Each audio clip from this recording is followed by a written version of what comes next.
കാണുന്നത് നിങ്ങൾ കാണുമ്പോൾ വലിയ സന്തോഷമായിട്ടൊക്കെ തോന്നും, വല നിറച്ച് മീൻ.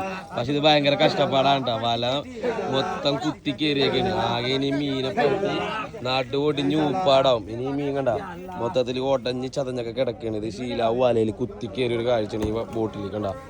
അവർ കഷ്ടപ്പെട്ട് വലിച്ച് കയറ്റണം എങ്ങനെയാലും, വേറെ വഴിയില്ല. ഇനിയിപ്പം വലയെങ്കിലും എടുക്കാൻ വേണ്ടി ഇനി ഈ വല ഇതുപോലെ തന്നെ ഇറക്കി ഇതിനകത്തുള്ള മീനുകളെയൊക്കെ പേർത്തി കളഞ്ഞ് നല്ല കഷ്ടപ്പാടാണ്. കാണുമ്പോൾ ഇതിനെക്കുറിച്ച് അറിയാത്തവർ ഇത് കാണുമ്പോൾ ഭയങ്കര സന്തോഷമായിട്ടൊക്കെ തോന്നും. പക്ഷേ ഈ കാണുന്നത് ഭയങ്കര ദുരിതമുണ്ടാണ് ഈ പെട്ടേക്കണത്. കാരണം ഇത് നടുകൊടിയണ പണിയാണ്, ഇത് കയറണില്ല. അതുകൊണ്ടാണ് ഇപ്പം ഈ ഒരു ബോട്ടുകാർ അവിടെ നിന്ന് ബോട്ടിൽ പണിക്കാർ, ഒരു കൂട്ട ബോട്ടാണ്, അവിടെ നിന്നും കൂടി പണിക്കാരെ വിളിച്ചിട്ട് കഷ്ടപ്പെട്ട് പിടിച്ച് കയറണ ഒരു കാഴ്ചയാണ്. ഇങ്ങനെയൊക്കെയാണ് മീൻ കരയിലെത്തണത്. കരയിലെത്തുമ്പോൾ മീൻ വില കൂടുതലാണെന്നൊക്കെ പറഞ്ഞ് പലരും വഴക്കും നെഗറ്റീവും പറയുന്നവരോടൊക്കെ ഒരു കഷ്ടപ്പാട് നിങ്ങളൊന്ന് കണ്ടുനോക്കിയേ. എപ്പോൾ തുടങ്ങിയാണെന്നാ മണിക്കൂറോളായി ഒരു പണി തുടങ്ങിയിട്ട് കണ്ടാ, ചെയ്യാൻ പറ്റില്ല. ഈ മീനെ കണ്ടു വല അടിച്ചതല്ലേ, ഈ മീനാണെന്നുണ്ടെങ്കിൽ വല അടിക്കൂലായിരുന്നു.